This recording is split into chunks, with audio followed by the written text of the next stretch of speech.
It's that time of year again. I'm drunk. I'm not. So this is going to be interesting. All right.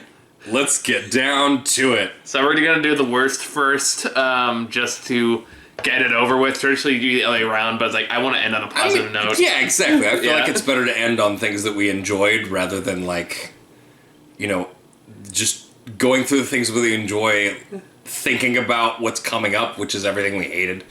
So, you know, let's start with the worst. The preface is, I gotta tell you that my buddy here, this poor man, spent the last 3 days watching. Okay. All right. No. So, like, I had not watched the qualifiers for things to be on this list is that we have to have reviewed them over this past year, but I don't necessarily have to have been present for the reviews, right?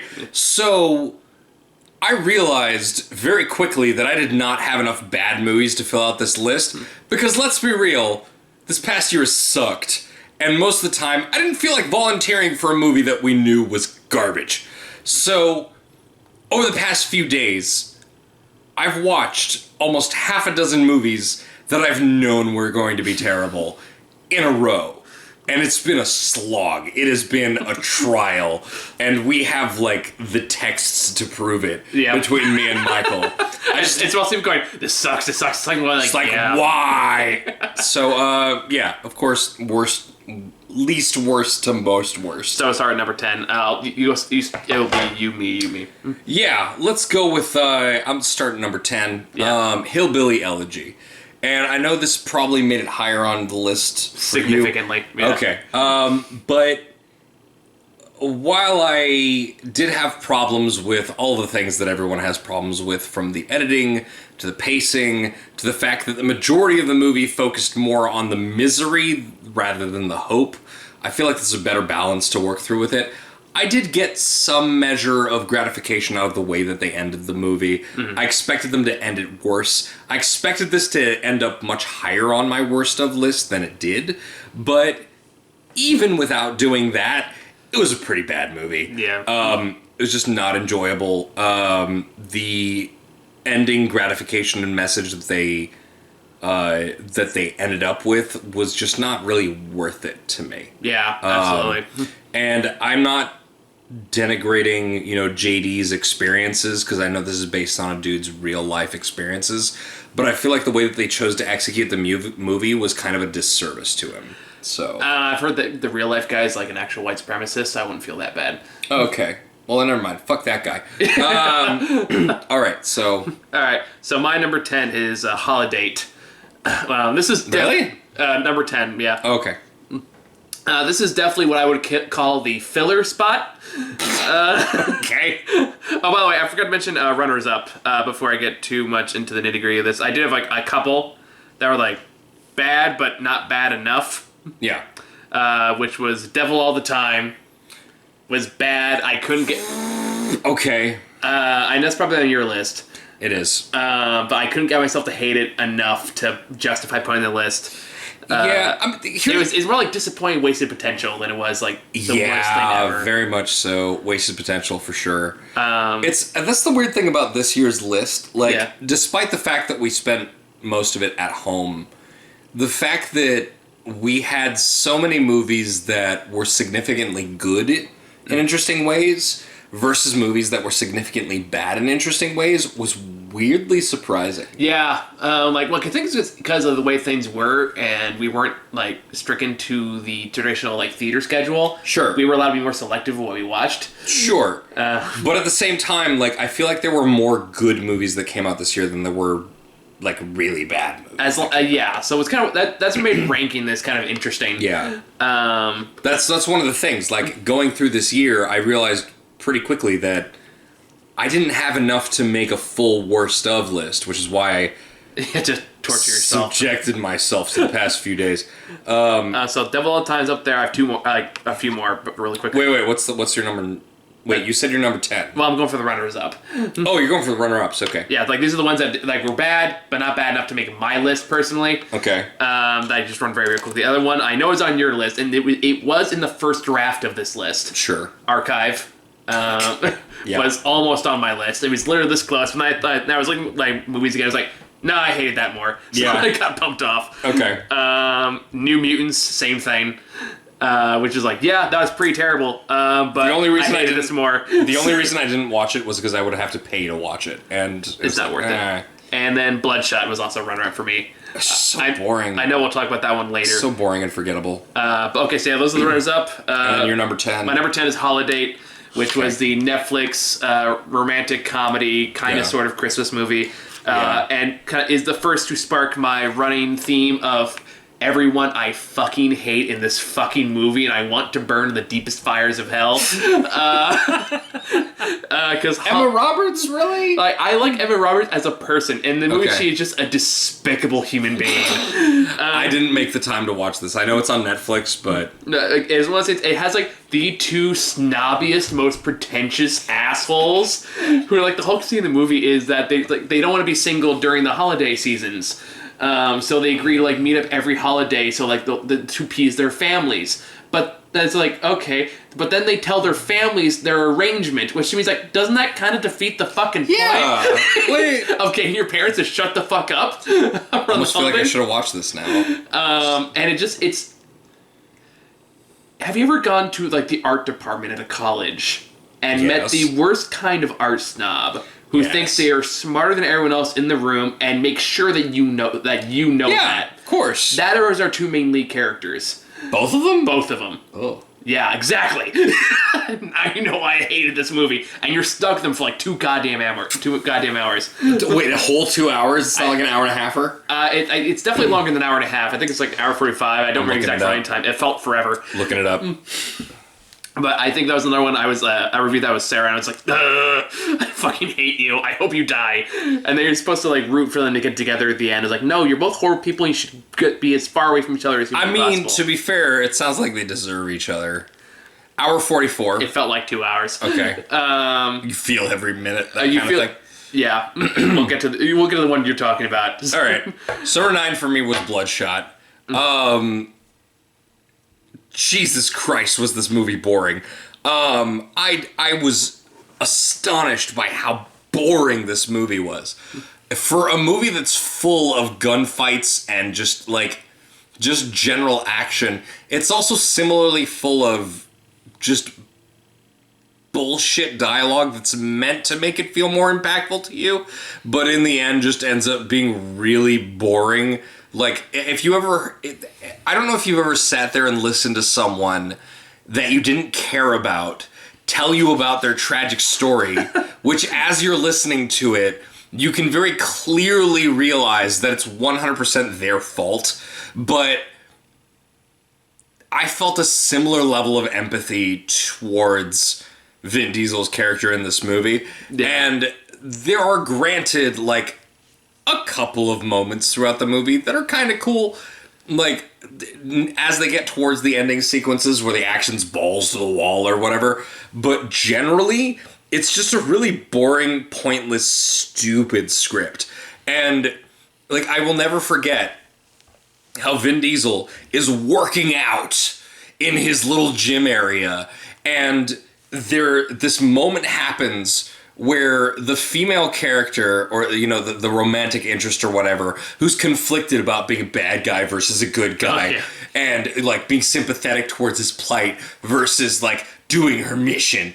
And, you know, she's swimming in a swimming pool that's next to it, but the gym is under the, like, level of the pool, so it's like a glass windowed aquarium into the pool, and he has not noticed her this whole time, and they just have this conversation of like, oh, didn't see you there. Like, that is the level of fucking bullshit that this whole movie operates on, and it's painful, and it's impossible to empathize with, and they really push on the melodrama to make you, like, try to force you to empathize with it, and you're just gonna sit there being like, no. It's bad. I think the main reason that Bloodshot didn't end up on my list was just because, like, I mostly ranked these like, okay, how much do I remember from this movie? It's a very forgettable movie. And the fact that when I look back at Bloodshot, I was like, I remember, like, maybe 2 scenes. And they're in the trailer. I remember a lot of slow motion. There's, like, you thought Zack Snyder loved slow motion. boy, howdy. I just remember like the douchebag with his weird little Doc Ock like mini arms. I don't even remember that at all. Like, I have no idea what you're talking about. It's like the fights in the elevator. It's in the trailer, and has like those little robot arms. I don't know. I don't remember. That's the only thing I remember from it. Don't remember that at all. I also remember I got a choice or whatever. Like Vin Diesel's dumbass line. I remember something about his sweater. Did Vin Diesel have a sweater in this movie? I don't know. That feels like a litmus test now. It feels weird. I don't even remember. I'm drunk. It's fine. All right. So anyway, you're number 9. All right. My number 9 is. This is gonna be fun. All right. I need to get drunk before more of these. Right. My number 9 is The Prom. I refused to watch this. I gave you permission to skip this because I was like, dude, I'm not gonna put you through that. To be fair, if I had watched this, it probably would have made it pretty high on my fucking list. Because even though I'm a fan of Ryan Murphy's projects in general, mostly the idea of sitting through this musical. Oh my god, you saw it. You fucking tell me how bad it was. Okay, so here's the thing. It starts out relatively okay. I know, but hear me out. Like the whole conceit is like this homophobic principal refuses to have a prom because one of the students is gay. I'm sorry. Just the opening statement of it started out relatively okay. Just you're in for a ride. Like, okay. But like so while they're like so. By the way, this main character is supposed to be this poor gay woman who is just having a hard time being accepted in her homophobic school. Her entire identity from beginning to end is, hey, I'm a gay woman. Like, I'm a lesbian. That's her entire identity. Two-dimensional. Two-dimensional. And that's her entire song is basically, boy, it's tough to be gay in, like, Arkansas, whatever city it takes place in.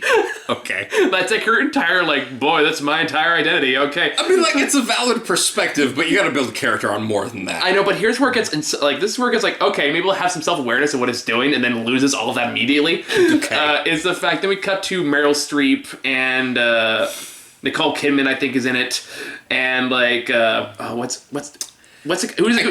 the guy in Cats who had the song about food? James Corden? James Corden. James Corden and some other guy. But I feel like this is a consistent thing across Murphy and Falchuk projects. Mm-hmm. Like when you're talking about whether it's, Glee or American Horror Story or Scream Queens or any of these fucking things, Pose, like, they have a specific eye for, like, they want to give a platform to these personalities, but then their own vision of trying to be an ally takes over, and they don't really bring in people with those personalities to properly write those visions. Oh, it gets worse. Okay. So by the way, James Corden playing the most stereotypical gay guy, like, in film. Sure. Because of course he does. Okay. And it starts out like, okay, I can see where they're trying to go with this. Maybe it'll end up okay. Here's where it goes wrong. It starts out with them like they have a new Broadway musical. Let me finish my thought here before you interject. What gave you that hope? I'll tell you what gave me my hope if you let me finish. Okay. Is the fact it's about these like snobby, pretentious Broadway stars who have like something about Roosevelt's, like it's a musical about Roosevelt's, President Roosevelt. Okay. Yep. This happens and it bombs, and they're trying to find something new to like cash in on, and they find this news story, and they decide like this is the perfect kind of publicity stunt we can get involved in. Did you just say Roosevelt bombs? Yes. That's bad. I didn't mean that, but that's good. It's funny. It's bad. I mean, Michael. it's bad. It's funny because it's bad. But anyway, apologies to any fucking Japanese people in our audience. Moving on. Son of a bitch. I didn't mean it was a gaffe. Okay. But anyway, so they find this news story about this. It wasn't the principal, some kind of like town legislator that is refusing to have this problem because of the gay woman. So they say, like, oh, we'll hitch our stardom to this cause, so we'll be able to like lift ourselves back up. And yeah, that's the plot of the movie. Okay. But here's where it gets even worse.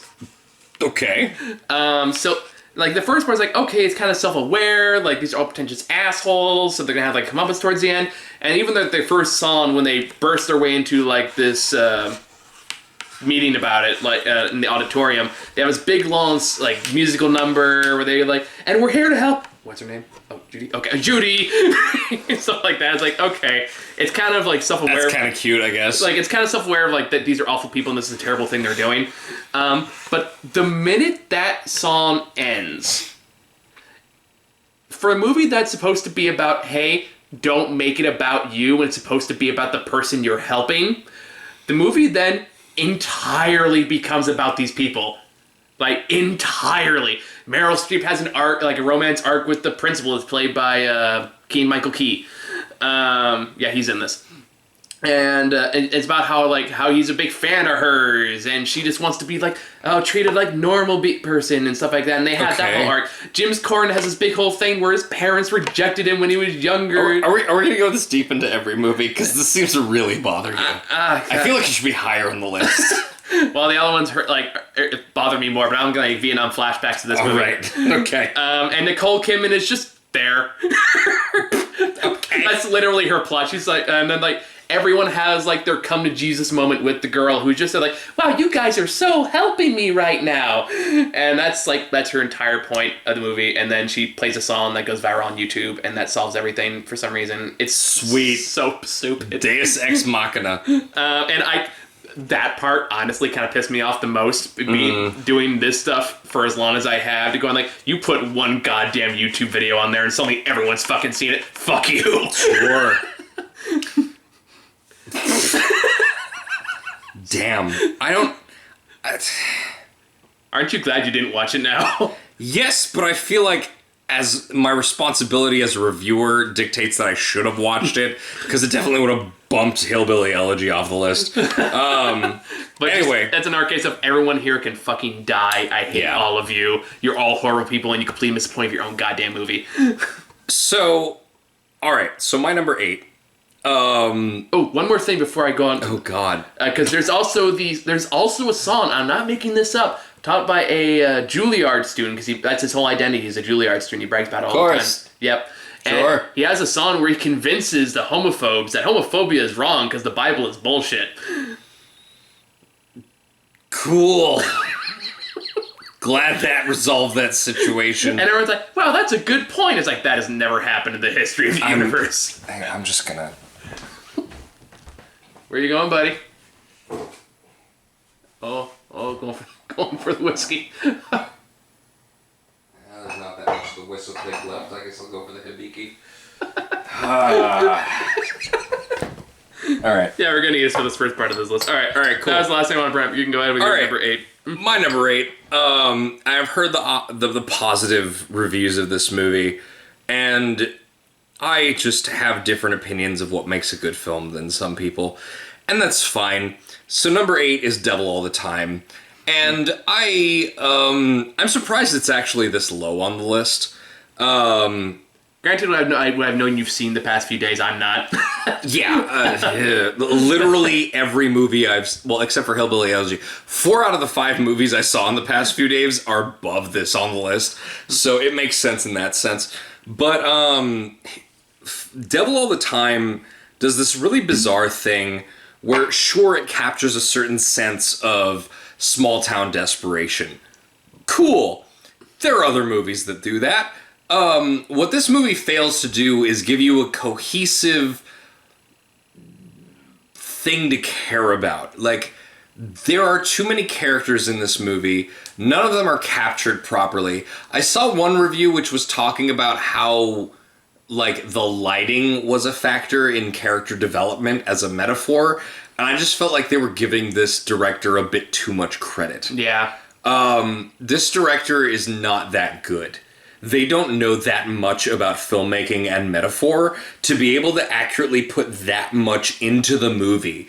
The only good part of this movie was when Robert Pattinson and Tom Holland face off in a church. And that's the thing you look up on YouTube by itself, and you don't need to watch the rest of the movie. That is the best part of the movie by a long shot. And then there's one part earlier on where I laughed my ass off, where I'm pretty sure it was intentional due to the context of it. Fucking need to remember to touch this. But the overall, this movie was a slog. It is 2.5 hours long, if I remember correctly. Yeah. And it feels like it's 7 hours long. Like, it is a slow movie. Yeah, because you and I watched this together. Yeah, we watched this on video chat with each other, and the misery that settled in over the course of this movie was exceptional. It was, this movie is unpleasant through and through. And not in the sense that you feel like it has a point. It's just misery porn. And yes, it has moments which are kind of funny, but like, you're talking about young women being coerced into sex and then being made to feel guilty about it to the point where they hang themselves. Yeah. And then their brother, who watched them go through this and tried to stop it, like, just be consumed by vengeance. Like, and not executed in a way where it, feels like a story. Just in a way where it feels like it's pushing your face. Like, oh, look how bad this is. Oh, this is so unpleasant. Oh, do you feel how unpleasant it is?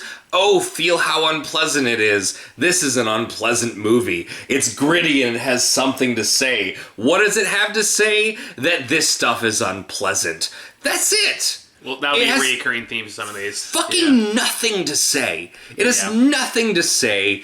And sure, maybe some people will relate to the stories in this. And for those people, I'm sorry about your life. Like, clearly this relates to something deeply traumatizing in your past.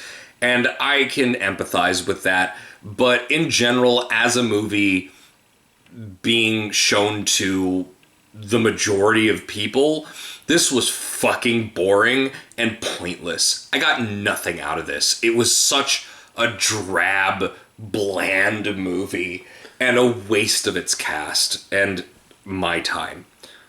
God, that was a long 2.5 hours. It feels so long. It's okay, buddy. No, it's not. We're only number 8. Number 8. So my number 7. I knew. 8. No, we already did. I am. You didn't tell me number 8. Yeah, you went after me. What is your number 8? For the prom, we just talked about it. No, that's your number 9. That's your number 10. Oh, you're right. That's your number 9. I can count. I'm an adult. Number 8. Hey. Idiot. Hey. Straw. I'm going to cut you off there. Yeah, that's what I thought. All right. Oh. So my number 8, and I know it's higher on your list, is I'm fine. Talk. Artemis Fowl. Is my number 8. I know it's much higher on your list. But for me, this is another Actually, I'm going to move it right now. I just realized something.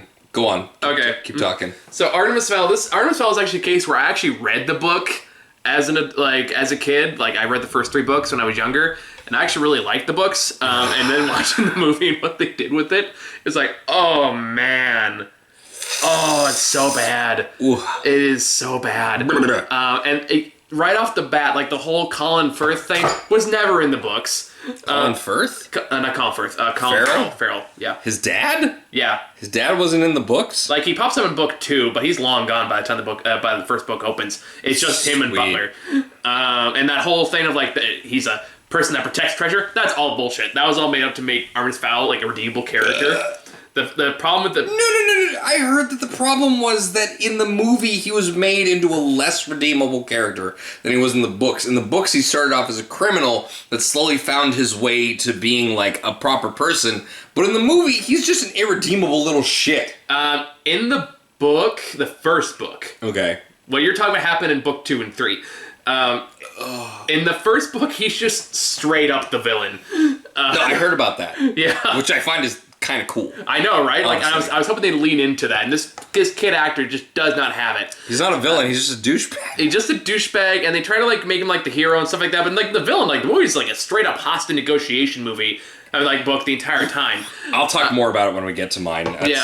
So, like, it's a lot of just kind of colorful nonsense and just a waste of potential, and it could have been fun. It could have been great. It could have been awesome just, like, let him lean into the concept. There was some cool potential in there. Yeah. Yeah. And there was, like, just, like, in the like, and again, it's not just that the book is different from the movie. It's more just the fact that the changes they made make no sense, make it actively worse, and make it actually thoroughly pleasant to watch. And God knows if we can get that goddamn image of fucking what's his name,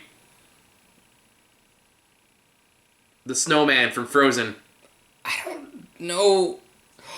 That was Josh Gad! Josh Gad. That was Josh Gad! Josh Gad. Oh my god! Yeah. If you can get the image I didn't realize that!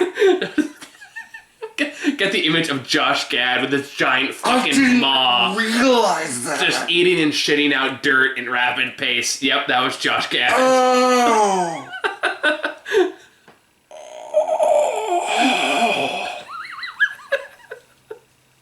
I did not realize that.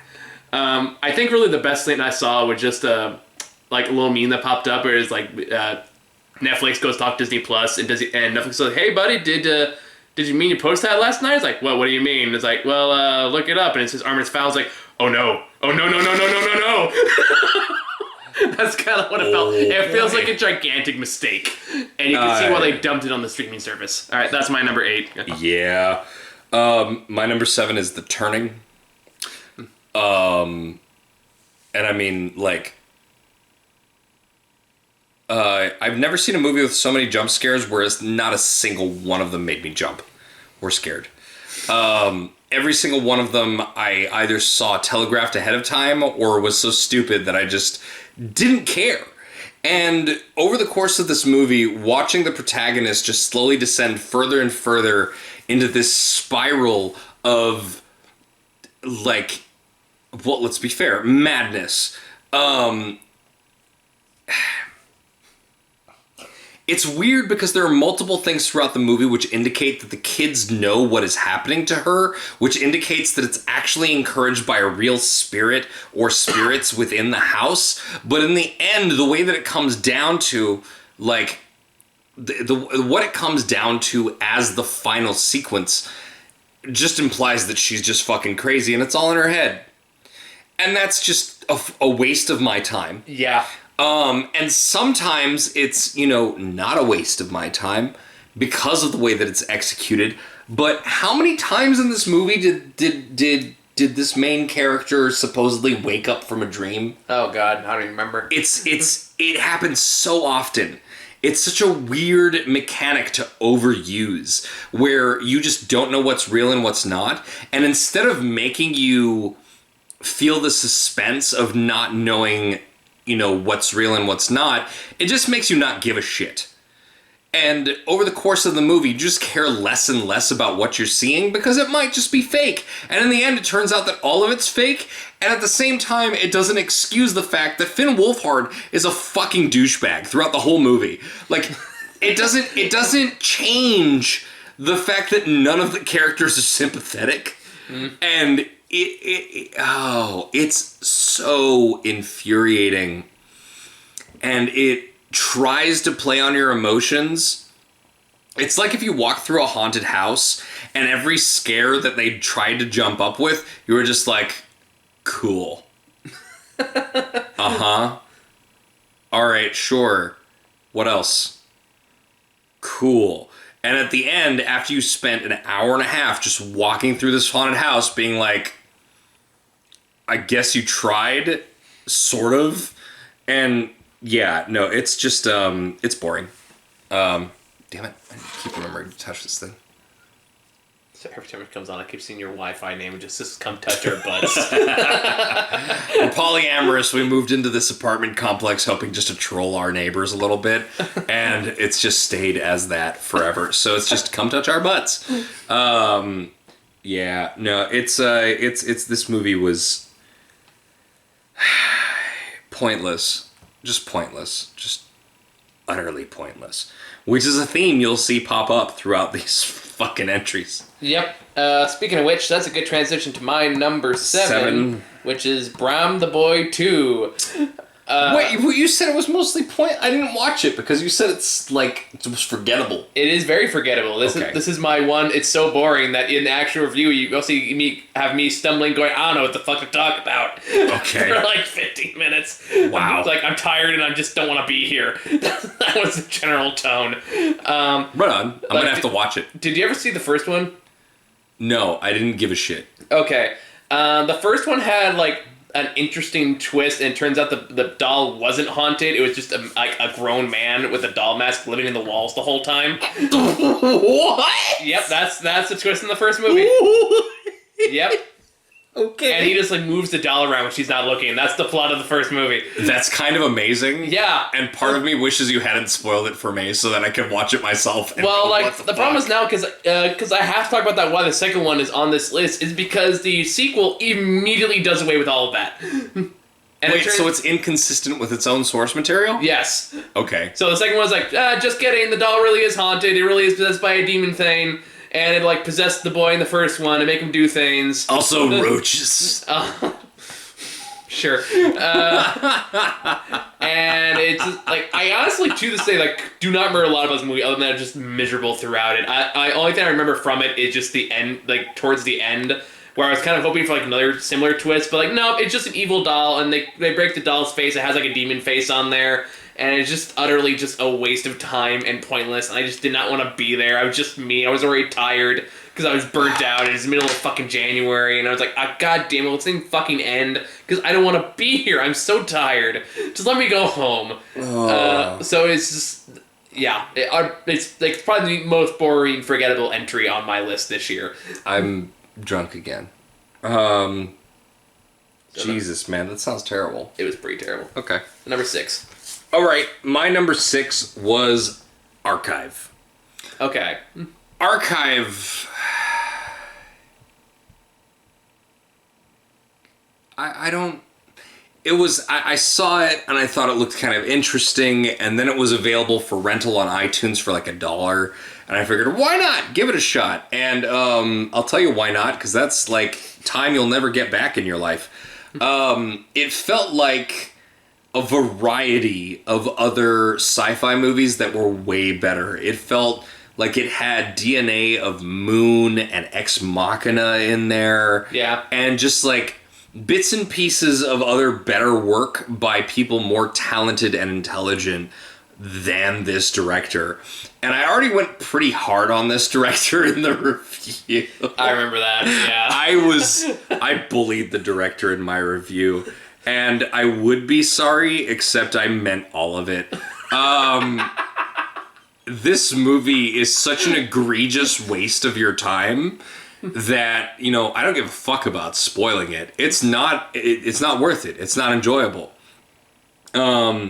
This movie straight up tries to give some kind of a plot in regards to like AI and trying to bring back dead people as AI, people you care about, and then those different iterations of that AI getting jealous of each other and eventually just coming around to a whole thing of like, he was the dream all along, and which just renders the entire movie completely pointless. It's not just pointless, it doesn't make sense. Yeah. Like, the ending of the movie is like, ooh, is the clever twist? Don't you like the clever twist? And I feel like the director was drunk and masturbating when they wrote this ending, because it doesn't make sense. It's in like the context of the movie. Black Mirror and just did not know what the fuck they were doing. This is worse than season 5 of Black Mirror.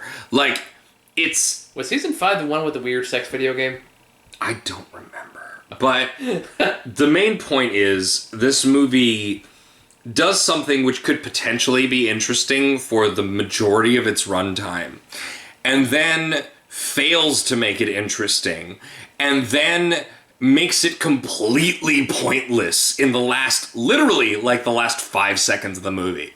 Somehow it manages to completely fuck over its own concept in seconds at the very end, and it has no follow through. It just leaves you sitting with like, but didn't you know that this was actually this all along?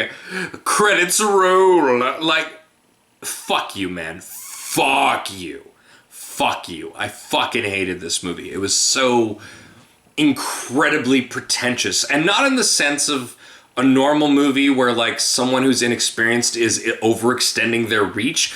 It's someone who's inexperienced thinking that they're super fucking smart and talking down to you like you couldn't fucking understand the enormity of their intellect and creativity, and just acting so pleased with themselves, and you're just sitting there unimpressed at this party going like, you're drunk, dude, like you're making a fool of yourself.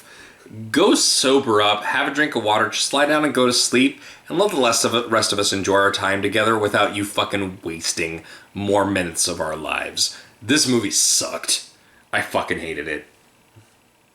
But how did you really feel? I felt like Doolittle was worse. We'll get to that one soon. Yep. Number 6. Number 6 for me. This was actually originally higher on my list. Until I started reading your text messages, and I was like, no, wait, that was worse. So, like, oh yeah, I blacked out most of this. yeah. So, Tax Collector is my number 6. All right. Yeah. Whenever I see the hashtag release the Ayer cut pop up on Twitter, my first thought is, how many Ayer movies have you seen? Because I've seen quite a few at this point, and this is probably the worst. I've gotta remember that, you know, for all our differences in BVS, I love the ultimate cut, and I refuse to watch the theatrical cut of Batman vs. Superman. Like, even though I don't agree with it, I was, can see the appeal. So. Yes, and also we can agree that this is a clear instance where the studio came in and butchered a director's film. And made it way worse by cutting out essential plot elements. Now, regardless of whether you think the original product was good or not, the fact that the studio butchered it means that it was kind of fucked up. However, I still remember when I had not seen Suicide Squad, and I heard about the director's cut come out, and then you were like, nothing is gonna fix Joker. Like, nothing is gonna fix Jared Leto's Joker. And I'm like, I don't know, maybe it will. And then it took me 3 tries to get through the fucking movie because it was that bad. Holy shit. Yeah. As a person who used to like David Ayer movies, like, I liked Street Kings, I liked End of Watch. These were decent fucking movies, and yeah, they were kind of in that weird tough guy fucking mentality. And part of me has wondered if I go back and rewatch them. If they'd hold up. If they would hold up. Yeah. If he's actually gotten worse, or if he's just gotten lazy and the weakness of his directing and writing style has come through. And this is like the epitome of his laziness and his lack of effort. No, it's like so bad. And it's like, considering like he's made his name doing like these niche gangster movies, that you have something that's so derivative, so nothing, so obnoxious and pointless and just drivel. It's so empty. And it's everyone has like one of like 2 or 3 personalities. It's either gangster, whore, or like angelic feature. Like there's like wait, who is a whore? Like the wife's sisters and all that. Not necessarily Lee's sister. The sister was cool. I mean, well, as much as anyone else in this movie. The thing is, I would like to offer a higher discussion about it, but I've honestly blocked out at least half of the movie. So, whatever. I mean, most of them are just like women with their tits out talking about dick. That was the basis of their character. So hence the terminology. Fair. So it is not without precedent. It is not without precedent. Sure. By the way, if you want to be a woman with your dick out talking with your dick out, I mean sure. No judgment that too. Yeah. With your tits and dick out talking about dick, like all the more power to you. Yeah, like nothing wrong with that. But this movie, it's more like that was like the entire identifying feature for most women in this movie, which is where I kind of have the objection. And that was, and either that or the obviously you're such a wonderful soul, and I'm so happy you're mine. Like dead. Gonna die, dead. Shia LaBeouf doing whatever the fuck he's doing. A pseudo Chicano accent. And like hearing what he did to like prepare for this movie too makes it all the more gross. I don't know about that. He said all. Let's talk about that when we get to my review. Yeah, fair enough. Because there's more. And other than that, just like you have devil worshippers that have like are just there for reasons. Wait, where? The main villain. Wait, he wasn't actually a devil worshipper. The super Jesus-y guy thought he was a satanic guy. Didn't they have some like doing like all kinds of weird like meditation rituals or something? It wasn't meditate. Oh fuck, you're right. There were candles and shit. There were candles. There was like the woman with like her all. He poured blood all over himself and shit, right? Yeah. Like, god damn it. Yeah, they're Satanists, and that's the clear parallel between the Jesus-loving main character, who is the gangster with a heart of gold, and you run into white gangsters named Venom, who are supposed to be taken seriously, and all this bullshit, and it's all nonsense, and it's all stupid, and you're going there, it's like, dear God, have a point, have something to do, but it's all just the same shit over and over and over again. God damn it! I've got more to say about this when we get to it because I've watched it more recently. And I remember you like literally forgot about parts of it until I texted you. Yeah, and like now it was coming back. It's like that's yeah. No, there's a lot. I think I deliberately suppressed because if you watch the original review, it was just me seething in rage, going like I wasted so much of my fucking time with this goddamn piece of shit nothing movie, and it's amazing director that had made his name on this kind of shit. Did not do better than this. Like, this felt like a cheap budget college film. And here's the interesting thing, I think, is very interesting, is that I was a David Ayer fan early on, but when it came to Fury, I remember reviewing that with you. Yeah, like, I actually liked Fury. Everyone liked Fury. And you were kind of in about it. I didn't like it. Yeah. And I feel like it was weird that as a previous David Ayer fan, I was watching a current David Ayer movie and being like, this kind of sucks. But it's the David Ayer movie that everyone else seemed to like. And since then, we've all been in agreement. He fucking jumped the shark. He sucks now. After Bright, that was like... Okay, no, Suicide Squad, buddy. Suicide Squad came before Bright. Didn't come... I thought it came after. Nope. Oh, okay. I promise you. I'll take your word for it. All right, so, number 5. Doolittle. That is my number 5, too. Sweet! Yeah. Tag team.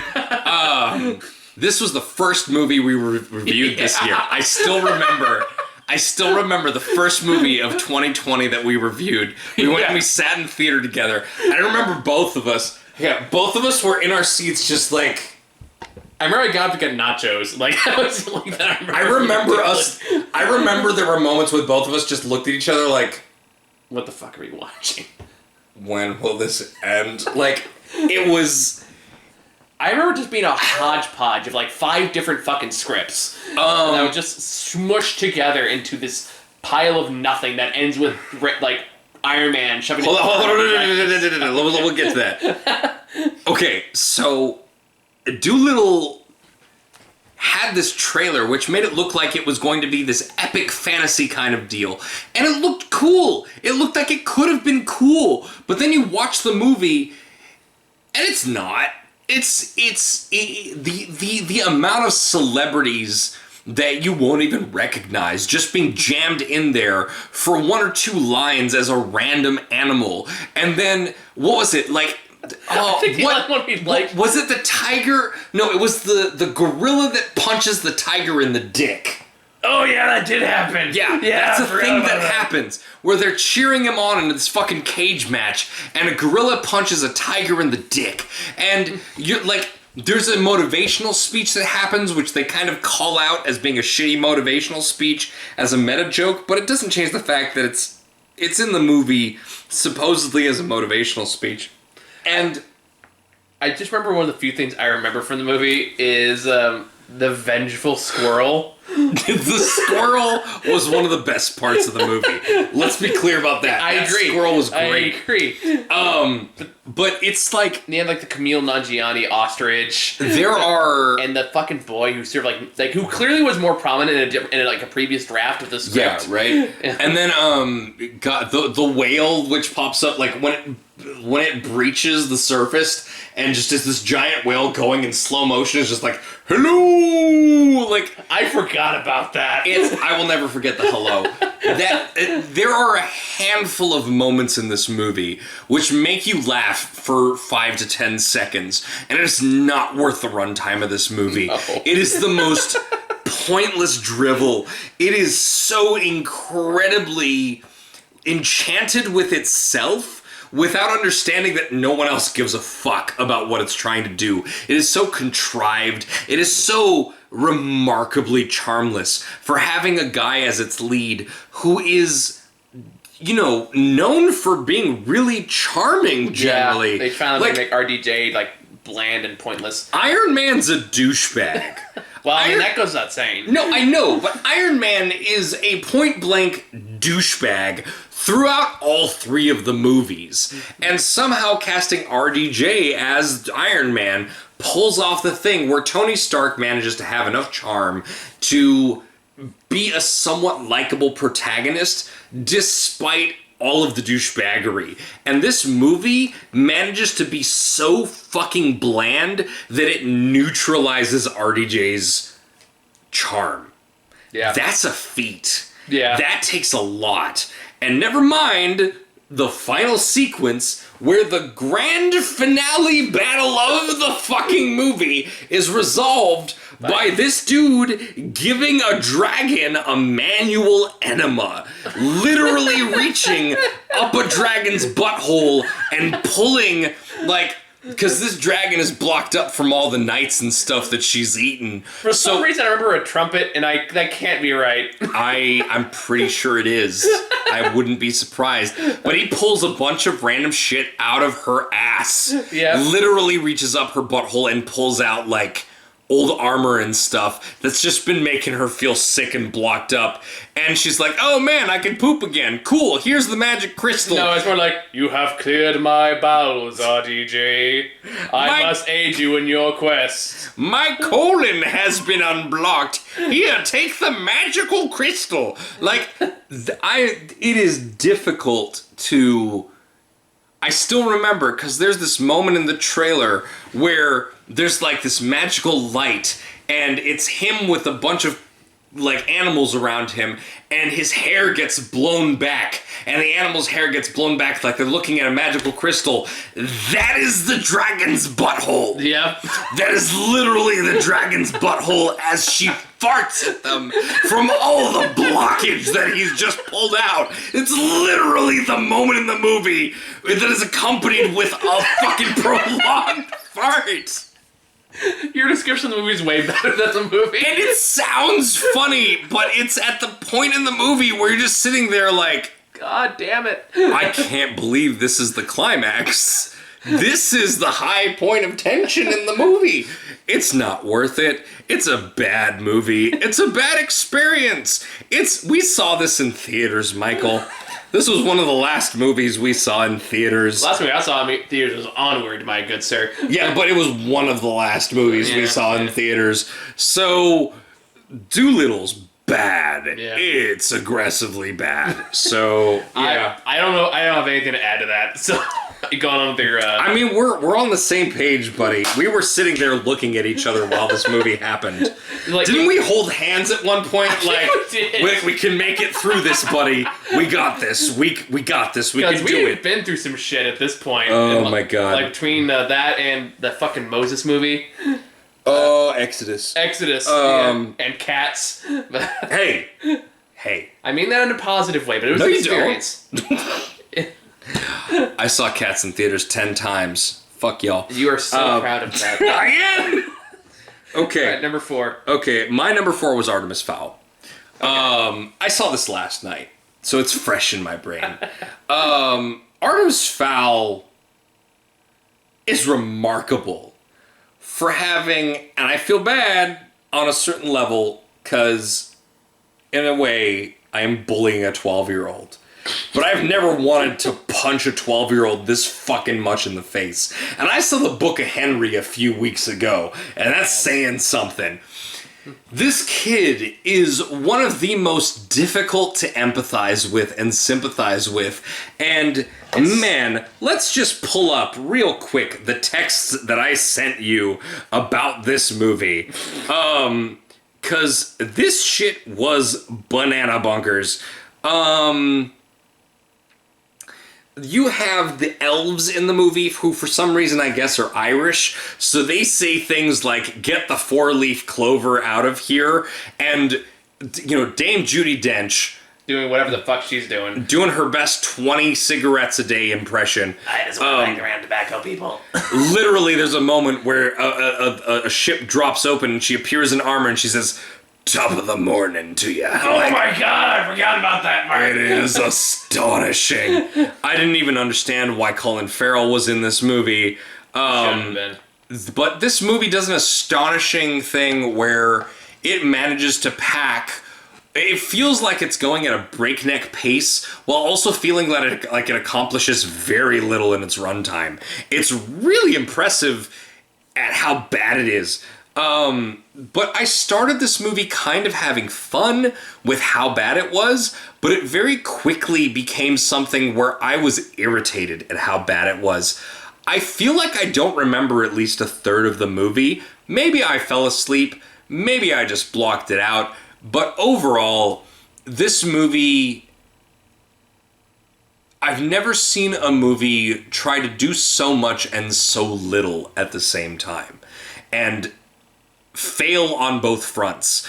The main character is incredibly unsympathetic. This kid is so fucking hard to give a shit about. He's such an asshole, and he's so fucking obnoxious looking. I wanted to punch him in the face. But not in the way he's supposed to be, and I think that's kind of the thing that makes it the most egregiously awful. Is it really is an insult to book Artemis, who...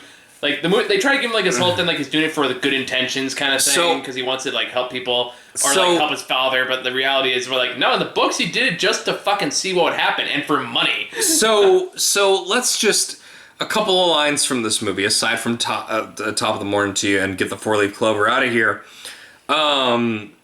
Most human beings are afraid of gluten. How do you think they'd handle goblins? And there's one section where they go down into this father's archives, and it's the first time he's seen them, and he's like, good, but the goblins and the fairies, they were all make-up fairy tale stories, but they're not real. And the butler, whose last name is Butler, who you're not allowed to call Butler, his name is Dom, tells him, like, oh, you can't, well, we don't know. And he's like, oh, it must be in the only thing he kept secret, his journal. There's no fucking throughput on why this would be what he's thinking. But okay, we'll roll with it. And the butler's like, where would we find it? Kid's like, I have no idea. Montage happens. He finds the journal in like 10 seconds in a drawer with all the other shit that's in the archive. The journal's not even in a different hidden place. It's in the same place all the other fucking shit is. It's not even fucking hidden. It's just in a drawer. Like, it sets up tension for half a minute and then resolves it with no fucking, it doesn't feel like a reward. It just feels like this kid's like, oh, of course, I know these things. I'm smarter than everybody. And, God. And yet, there's that scene, like, not too long after when she's talking to Holly in the cage. He has the glasses on. It's like, I trust you, and takes off the protective glasses. I was like... it's a garbage pile. It is a mess. It is not fun. It's not good for kids. The morals that it seems to be espousing throughout, no, you know what? There are no morals. It's inconsistent. It doesn't make sense. There's no redemption arc. The characters don't go through any real development. And the ongoing joke about Josh Gad's character, which I'm still flabbergasted they didn't realize was Josh Gad. It's a terrible character, but the idea is that he's a giant dwarf. So he's like kind of tall for a normal person, but he's a dwarf, and he just has to keep calling out how discriminatory it is for people to assume that he's not a dwarf because he's a normal-sized person. And it feels like it's meant to be, like, it could have been a commentary on some kind of thing where people assume that people are a certain way when they see them. as just being a normal thing that they think is one thing, but it's played for laughs and it's one-dimensional. Like, it's literally all there is to his character. And for an hour-and-a-half long movie, holy fuck, this movie felt fucking long. There's no logic to it. It just continuously throws things in your face and is like, yeah, this is how a movie progresses. It's fucking garbage. God, I hated this movie. But Muha, it's feeding time. Nightmare fuel. Number 4. Number 4. My number 4 is The Turning. Okay. For me, the reason this is high up on the list is just because I found the ending so profoundly insulting, just as a moviegoer, and just as a already bland and boring horror movie, to basically like, well, we could have gone one of two ways with this ending, but we're just like, nah, we're just gonna do both of them, and then we're leave it. I just don't think I respected it enough to feel insulted by it. I think for me, like when this is okay. So I saw this in theaters, so my feeling towards it is definitely stronger for that reason. I made the good choice to play video games while I watched it. So yes, I was in theaters, and I had no choice. You were trapped with it. I was trapped with it. Like I recommended people be with cats. Exactly. Yes. So at that point, I'm like, oh my god, like what the fuck is the point of this? Please, something happen. For the love of God, do something even remotely interesting. I can just imagine this in theaters with all the jump scares that didn't fucking matter. And they didn't fucking matter. Nothing fucking happens till the end where everything happens. And they go, nah, just kidding. Now it's all in her head. Now it's this. This is the actual ending. Now it's like, what the fuck? Fuck you! Sorry, too loud. But yeah, that was no respect for your viewers. Like no respect for the audience. It was profoundly insulting. One of the worst endings to a horror movie I've ever seen. See, the funny, I would like just kind of a non sequitur, but like I would like to point out that I'm reasonably drunk. And I'm making an effort to keep myself at a specific level of drunk, and I hope that it's appreciated, not just by you, but by the viewers. I'm, like, trying to maintain, because we have the best of list after this, and that's going to be its own fucking animal, so... but no, I empathize with it. I can only imagine The Turning in a theater. It's more like when you already have to sit in the movie and watch this, sit in the theater, watch this garbage movie for an hour and a half in January, when you're already tired after work, and you know you just have to get it over with, and you just have to get this shit over with, and you have that profoundly bad of an ending, and you're just like, not only did that waste my time, it fucking insulted my intelligence. I miss theaters. Me too, man. That being said, I have gotten more sleep since this all started, so there is that. I wish I know that I warned you away from it, and I still think I did the right thing. But I think that The Turning is on par with The Lodge. The Lodge was so bad. Yeah. It was about, like, I wouldn't recommend you watch it, but if you do ever feel like wasting some time in your life and being angry at, like, experiencing something that insults your intelligence, like, you should watch The Lodge, and I would like to talk to you about it because it's very lonely hating that movie alone. Because if we had reviewed it, it would be on this list. Yeah, probably. And it would be higher than The Turning, for sure. The Lodge sucked. Oh, man. But yeah, the Turning 100% on here because of the ending. Everything else is just a bland, forgettable, January horror movie, but the ending elevates it. It could have been better if it was consistent and had a point to it. If it picked a ending, it would have been better. But Sure. it tried to have its cake and eat it too, and it comes off as just an insulting pile of garbage. Sure. That somehow had Steven Spielberg's name attached to it at one point. Yeah. Didn't know that. Well, now you do. Well, that was my number 4. All right. We're on the top 3. Tax Collector. Okay, go for it, man. Now, before I get too much... Well, no, I should say this before I ask you. In a movie where it was infamous, like the notoriety that this gained before I watched it was purely from Shia LaBeouf doing like a vague Chicano-style accent because I guess he's from LA. I don't know what his character's background is to merit him having that, but... the fact that out of the two main characters in this movie, the other guy was less interesting. The fact that Shia LaBeouf's character was notorious for being this bad, and the other character's crime was worse, because his character was meant to carry the emotional weight of this movie. He was the one with the family. He was the one who actually had some modicum of ethics. He was the one who actually gave people a break and tried to, like, cover for them. Like, that character, this dude was a worse actor than Shia LaBeouf. He was just bland. I didn't believe a goddamn word that came out of his mouth. And this movie had sequences where, you know certain characters are going to die. When he decides to go against the dude who murders his uncle, spoiler alert, and he just walks away from that without, pledging fealty to this fucking dude, and you know that everyone he loves is going to die. So he goes off and, everyone he loves basically dies in a row, including, bafflingly, Shia LaBeouf's character, who is called Creeper, who throughout the movie is notorious. Like, his whole character is that everyone's scared of him, and everyone doesn't want to fuck with him, and he's around basically just to have people totally be terrified of who he is. And yet, when he's riding around in the car talking with the other main character, he's doing things like talking about how, oh, you need to do meditation.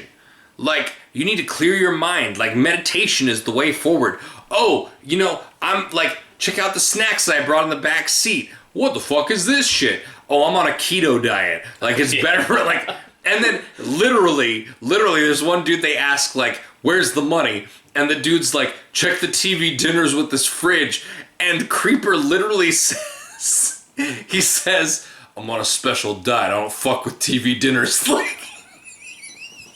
Dear God, there's so much I repressed from that. I was laughing so hard. It was so funny. But this character who's supposedly a badass, there's a shootout where sure he pops a couple dudes in the head, but no more so than any of the other fucking 10 people who were involved in the shootout just randomly firing into the fucking smoke screen of all this bullshit that's happening. And so he fucking shoots into this mess, nails a couple guys, fine. But this intimidating ass character, supposedly, eventually ends up dying without killing anyone in a one-on-one situation. Yeah. Nothing happens to back up this dude's reputation. He's just Shia LaBeouf with a fake, Chicano accent, eating keto and talking about meditation, and then getting fucking murked. It's so stupid. That's pretty accurate. And then the main character who's carrying all the weight, his line delivery is so flat. You don't feel any of the shit, and it doesn't help that the editing in the movie, his wife dies, right? His wife dies in the movie. The way they deliver that is he walks into a hotel room, looks to the left, doesn't look to the right, looks to the left, goes to the mirror that's on the left, washes his face, and then notices his wife's corpse in the mirror, and then runs over to it, and does the whole slow motion rocking back and forth holding her, and goes, no! But it's silent because there's dramatic music playing, and it's backlit with the sun in the background, and it's in slow motion, and there's violins going, and he's just like, ah! And it flashes back to slow motion flashbacks of him with her and their kids, and they're a family, and it's just really drilling down into they had a life and now she's dead and he's motivated for revenge. Oh, it's so sad. And there's so many story beats in this movie that just don't make fucking sense. It is a shockingly amateur movie. David Ayer seems to be regressing. Yeah. It seems like his best movies were several movies ago. And they are getting worse with each movie, where it should be completely the opposite. If this was his second or third movie, straight out of film school, I would understand. It would make sense. And I would be like, this dude's got some potential. He's kind of a cheeseball hack, but he's fresh out of fucking film school. So maybe in a few movies he'll be good. And maybe 5 or 6 movies in, he'd make End of Watch or Street Kings, and I would be like, pretty dope. but it's the opposite. He has consistently made astonishingly bad movies. If you put this, Bright, and Suicide Squad up for, like, on his resume for you to see, like, what this dude's about, I don't understand why anyone would give this guy a budget for anything ever. These movies are fucking awful. They're really bad. They're not just immature, they are stupid. They show a basic lack of understanding for how empathy and editing and story structure and character building and filmmaking in general work. The Tax Collector is shockingly bad. And I don't know how David Ayer ended up at this point in his career. But I would pity him if I gave a shit. Yeah. It's really astonishing that he's at this point in his career and making movies that are increasingly this bad. It really is. It makes no sense to me. I don't know where he's going to end up or how he ended up here. It baffles me. I don't know how. It's like he got a big Warner Brothers job, and then he's kind of riding that ego high for the rest. I would hope that at some point he comes back with something that's as good as this early work. But right now he's really doubling down on the release the Ayer cut thing. Well, but that's the thing. Like, what would that accomplish? Like, what if they release that and it's just as bad? Which it definitely is. Because nothing is going to fix the fucking Joker. Nope. That portrayal of the Joker is garbage. Yep. And while, honestly, I would be interested to see the Ayer cut of the Suicide Squad like 5 years ago, knowing now what his vision is like... Nope. No. No interest whatsoever. If the only things in his past were like Training Day and Street Kings and End of Watch, I might be interested to see where the Suicide Squad cut was. And Fury, like we talked about Fury. Yeah. Like, I would be interested to see that. But given his output since then, I'm no longer interested in seeing that. He needs to put out something that is significantly better than everything he's put out. Something that shows that he's actually like listening and learning and trying to work past whatever he's developed over the years. Like, we're literally at the point where the last good movie, and I didn't like Fury. Like, let's be clear, Fury was a mediocre film to me. His high points were End of Watch and Street Kings. I know I keep bringing that up, but that's because those were his high points to me. When the high point of your career was 10 years ago, and you continue to put out garbage-ass movies...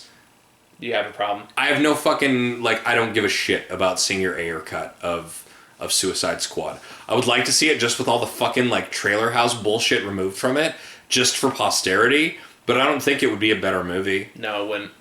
I want to see you do something good. I want to see you take real control of something and do something good again.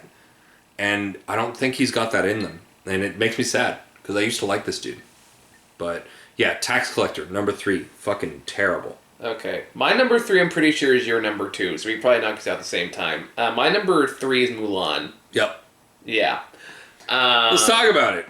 God. Okay, so a good indicator for this one, when you mentioned the review too, is while we were watching this, we're doing a watch party of it. My roommate Howard came in to watch it, and he didn't say it at the time. I talked to him about it later, but he said, like, yeah, that movie really fucking upset me. Yeah, no, I think Howard's perspective is actually really important here, because when you're talking about this Chinese movie, you're talking about history. There are problems with the original Mulan, fine, but there are certain elements of this new Mulan. Mulan is number 2 on my list, by the way, so we'll just dive into this. But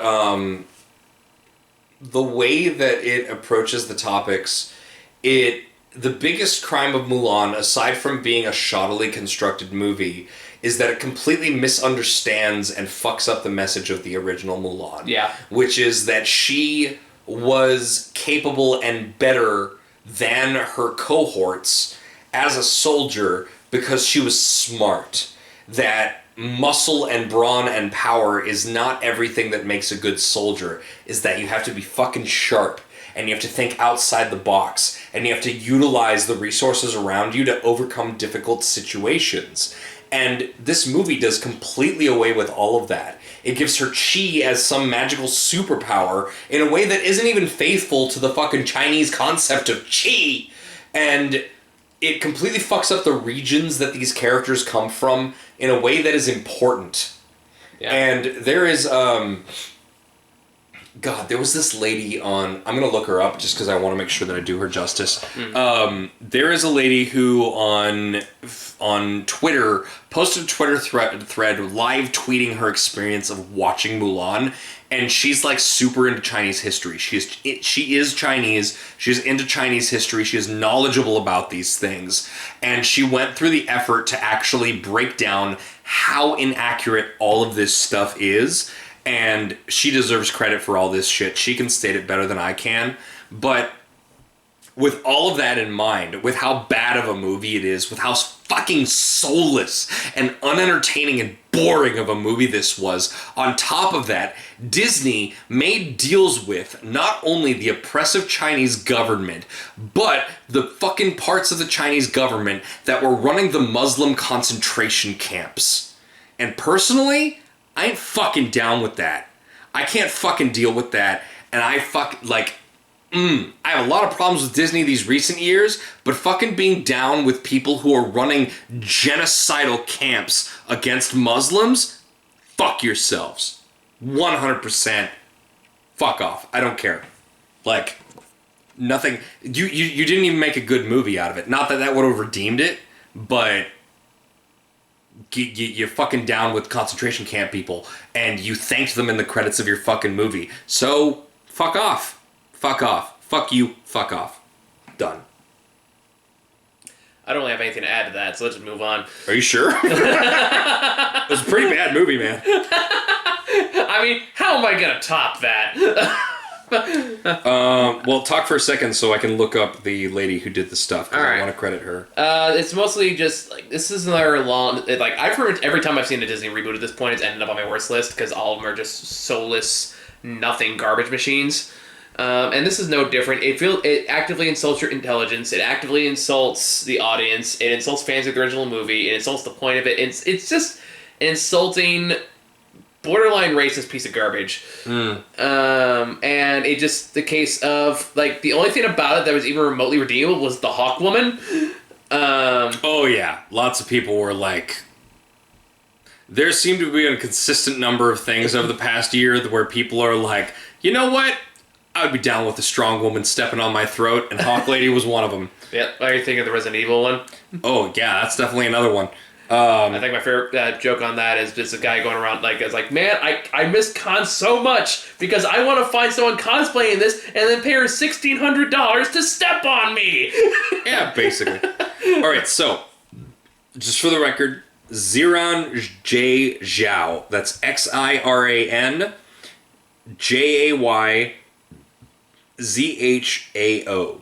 She is someone who I don't remember if she's a historian or not, but she is definitely super into Chinese history, and she put out a 34-minute video on basically breaking down each step of the new Mulan movie, talking about like what they're referencing with the cultural references and how they got shit wrong and the few places where they got it right. And she also did a follow-up video, which was 39 minutes, talking about the original Mulan. And this is now her thing. Like, her Twitter thread was so popular that she ended up like making a YouTube channel, and now she's talked about Netflix's Over the Moon and also Avatar: The Last Airbender. Just really good stuff. And she's also an author who has her own novel coming out soon. So I highly recommend you check out her stuff. And just like if she jives with you and like you're interested in her stuff, like check out her novel. Like I'm really interested to see that when it comes out. So I would defer to her to really break down the details of why the new Mulan is terrible, because she can speak to it way better than you or I could. Absolutely. And yeah, 100% check her stuff out. Again, that's XIRANJAYZHAO.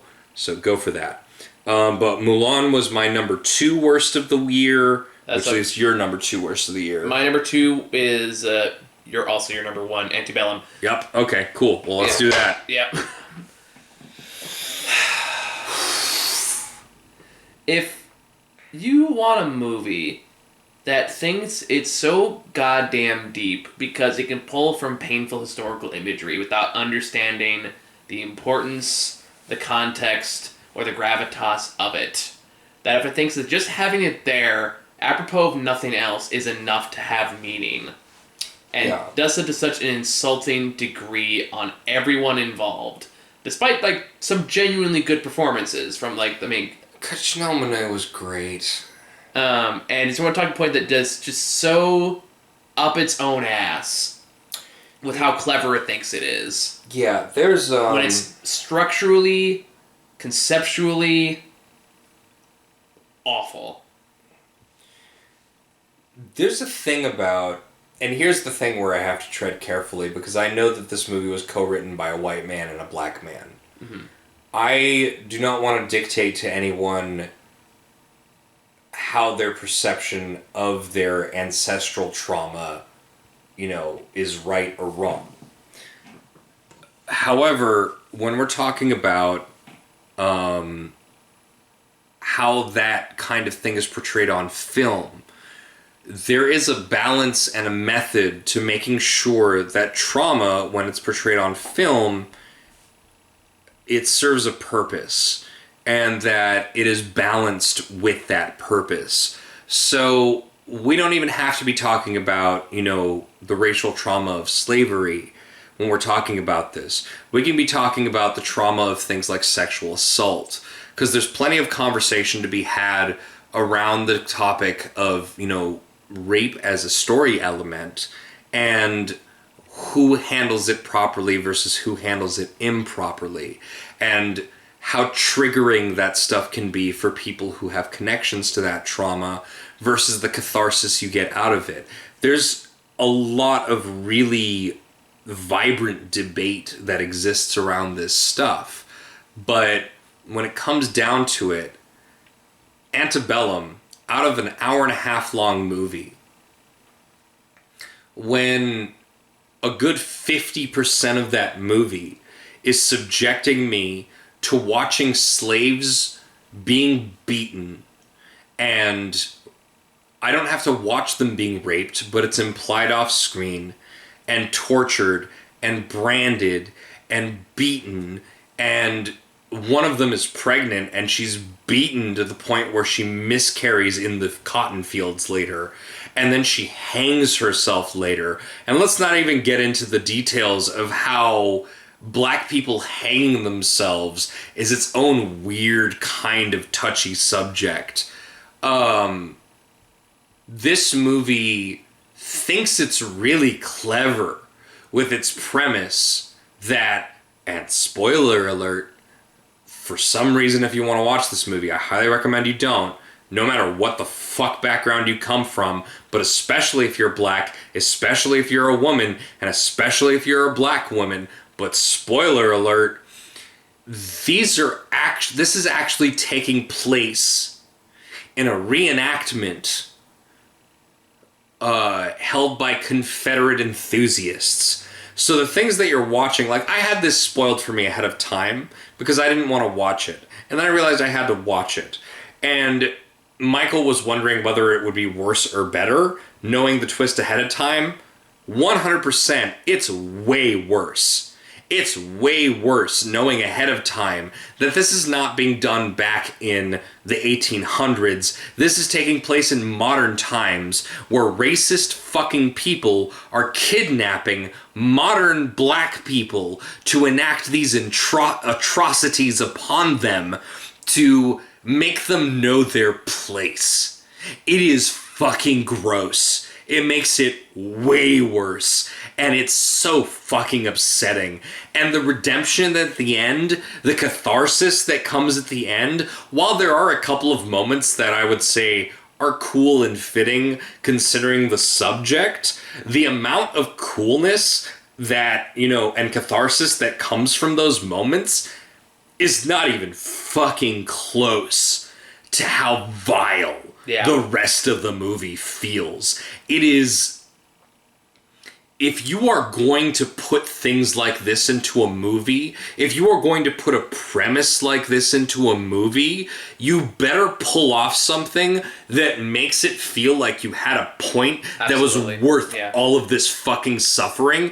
And this movie 100% does not. This movie is offensive on a level that is unjustifiable. And the dude that's black that co-wrote and directed this, sure, I can't invalidate your experiences, but I welcome you, dude, to talk to other black people about it, and black women about it in particular, to see how they felt about your portrayal of this experience. Because I fucking hated this movie. This movie was my worst movie of the year because it took trauma and horrible things and thought that it was so fucking clever with its twist when it wasn't. It wasn't fucking clever. It didn't do it justice, and it made me sit through some really fucking unpleasant stuff for jack shit. Like, it thought it was Django when it was Birth of a Nation. Yeah. Either one. The new one, like, if you watched the new Birth of a Nation and felt fucking horrified by the things that it made you sit through for a bullshit, cheap-ass, childish, juvenile, college student, pretentious-ass ending, this movie's about the same vibes. So, yeah, bro, if you want to fucking get an opinion from somebody who's actually black and not me, I welcome you to ask any fucking person, or just watch the review that Ron did with Michael, because he had some feelings about it. Oh, yeah.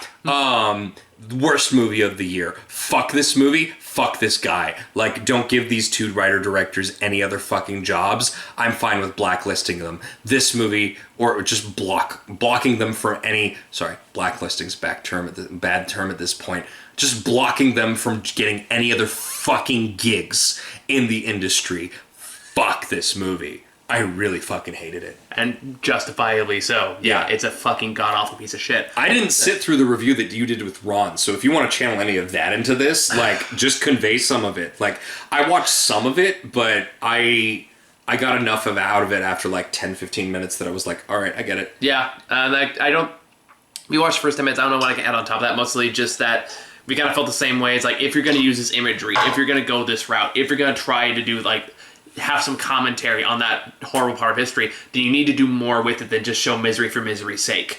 Because all you do then is you insult the memory of it for the people, like the ancestors who went through that, Yeah. and everyone involved since then. It is so...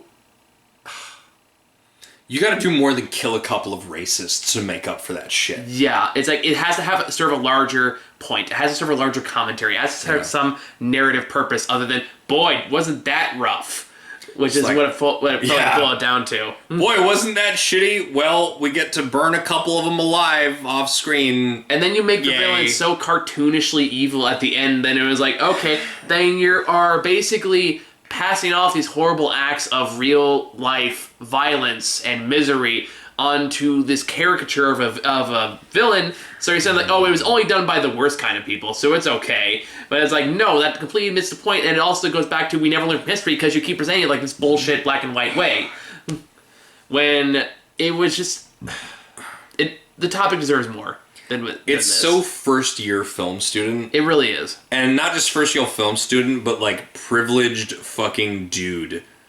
Like the way that it uses women in this movie. It at least has the sense to not show any on-screen rape, but the implication is that these women need to be willing to give themselves up physically in order to avoid further torture. And it's so fucking vile and not worth it. It's such a fucking pointlessly unpleasant movie. And I understand pointlessly unpleasant. I've lived through the torture porn era. Like, I'm into a bunch of different kinds of horror movies. If you're going to tap into a very specific kind of trauma like this, you need to be ready to have a fucking point.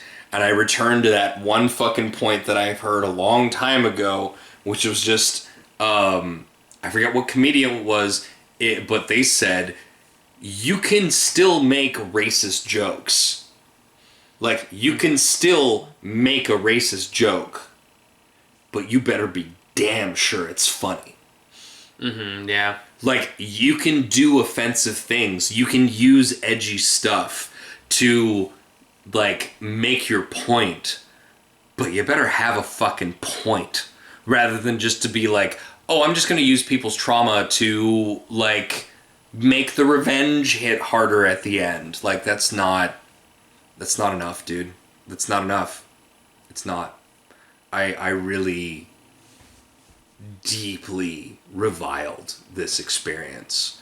And I am actively, especially now that it's available on Hulu, I'm actively discouraging anybody that I can from seeing this movie. It is fucking repugnant.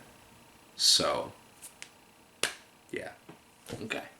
All right. You okay, buddy? And your number one? My number one is Hillbilly Elegy. Okay. I've been giving some thought about like why this movie pissed me off as much as this it did. hit you in a weird way. I feel like it hit me in a nerve. It did hit me in a weird way, and I'm kind of thinking of why that is. And the reason I came down to is, and this movie struck me as like the most condescending movie I saw this year, and condescending. Talked down to in its repetitive format, in its pretentious way of this is how this topic really is. This is how poor people actually live. This is like that's what this movie is aspiring to be, while basically being white Medea. Okay. It is white Medea. It absolutely is. Given that you're the person who's seen the Medea movies, I'm just gonna have to take your word for that.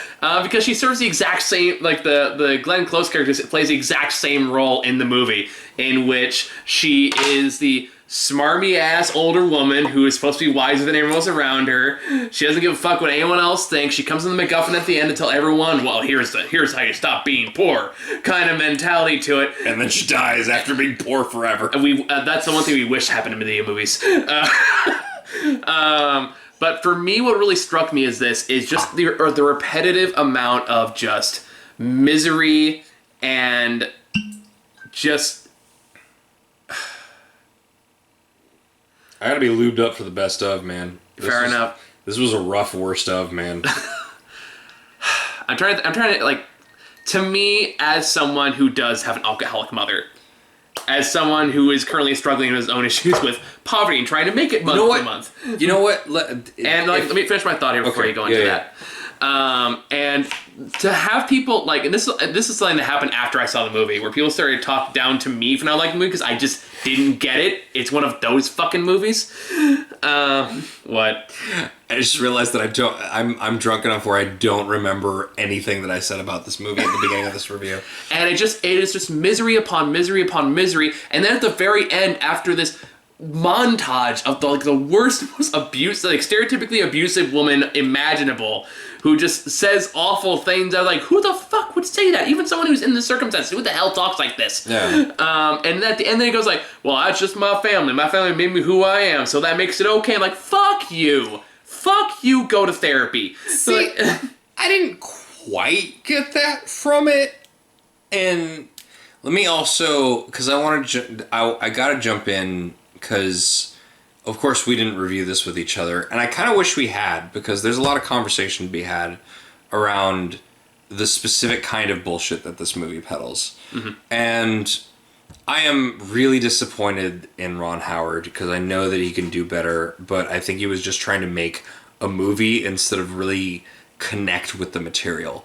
And I come from a family that has its fair share of abusive alcoholic / drug addict people.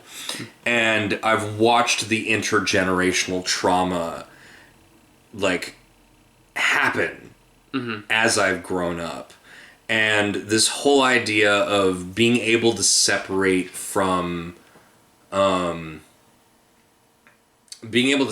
myself from this legacy, so to speak, of this family, and really connect more with my own future as I make it.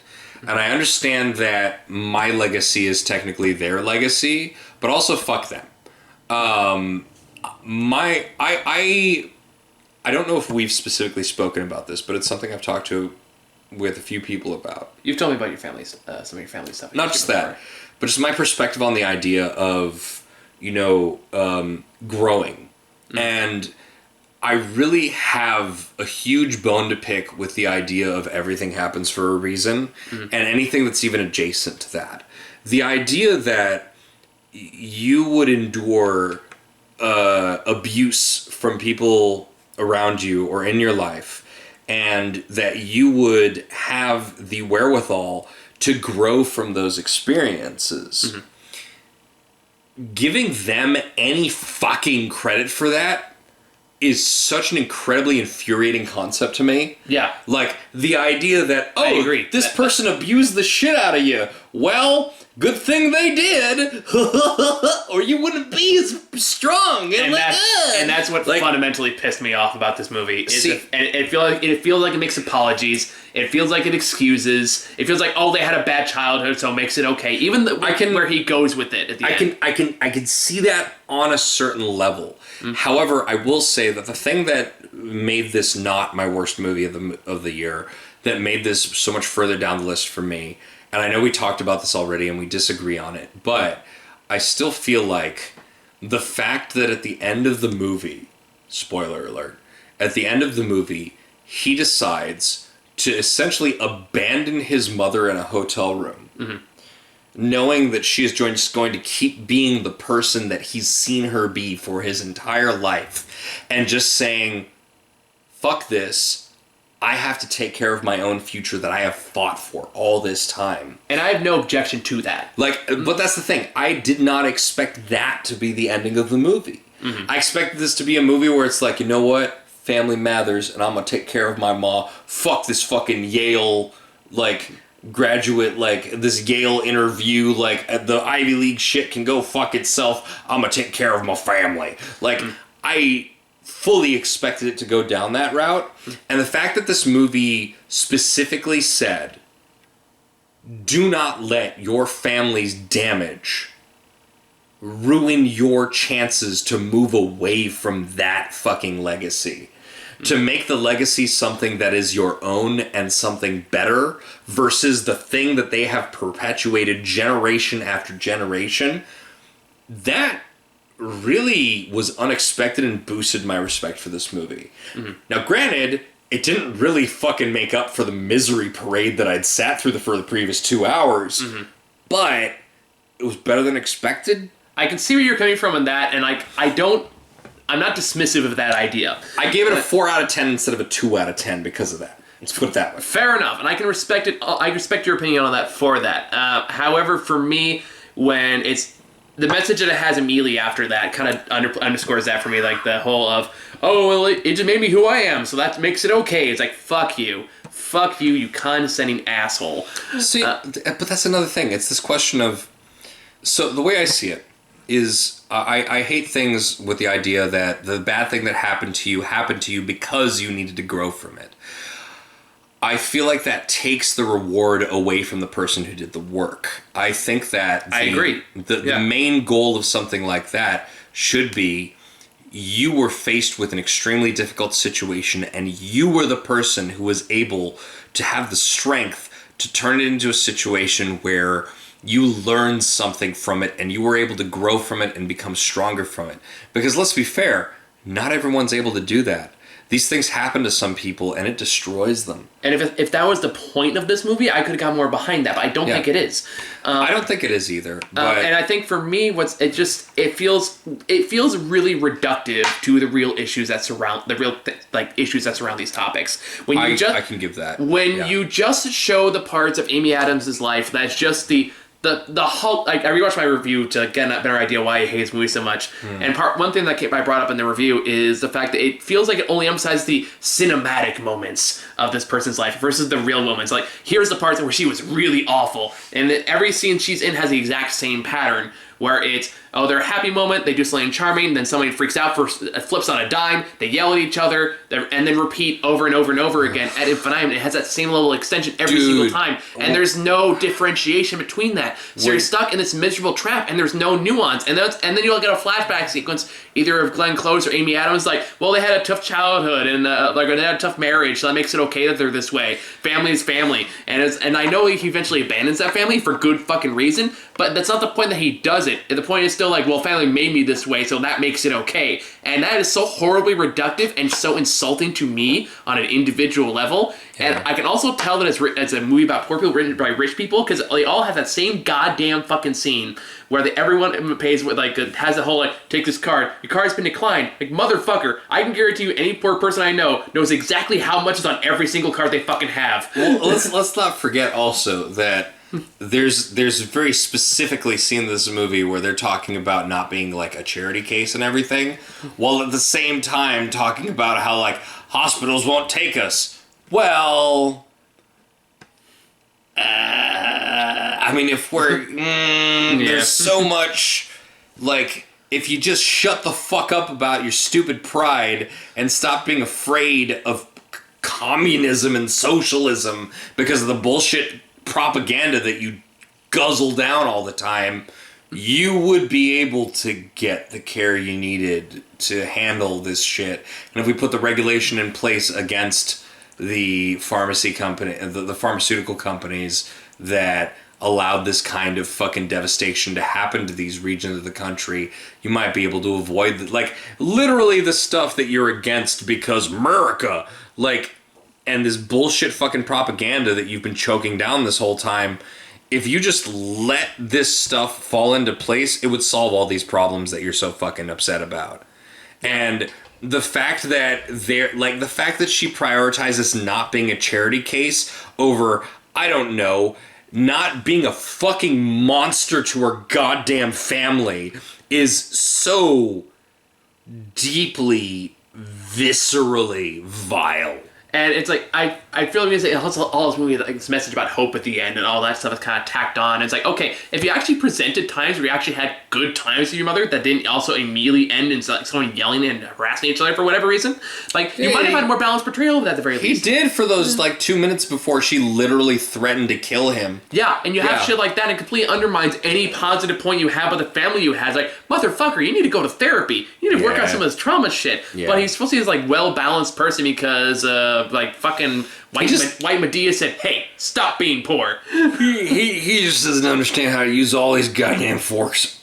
And then when the mother's finally gone, then the kid starts acting like shit for no fucking reason. It just repeats and repeats on misery and just awfulness, and I hated everyone. It felt reductive, it felt insulting, it felt like, and there's also an added layer of people pissing me off trying to convince me. It's like, oh, you just didn't get it. It's like, I get it. There's not a whole lot to get. It's just reductive and stupid. If I want someone with the same idea, I'll watch The Fighter. You know?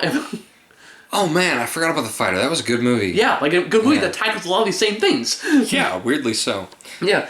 But, so that's my number one. I fucking hate it, the Hillbilly Elegy. If it did something to you personally, I'm not gonna try to take it away from you, but from my perspective, I hate everything about it. There was one dude on Letterboxd that I saw write about it. Is like, Ron Howard's filmmaking goes down like honey. I'm like, are you used to just chugging razor blade iced tea on the weekends? Like, what the fuck was this gravel? Like, I don't understand. It's really, it's a unique kind of what the fuck. So, anyway. You want to talk about good stuff now? Yeah, that's why we save the good stuff for the second review, because it would leave us on... God, if we talked about this last, we would just go to bed feeling angry. Fuck that. All right. Thank you guys for watching the worst list. We'll have the best one up in a little while. Like and subscribe. All right. All that jazz. Bye. Hit the bell.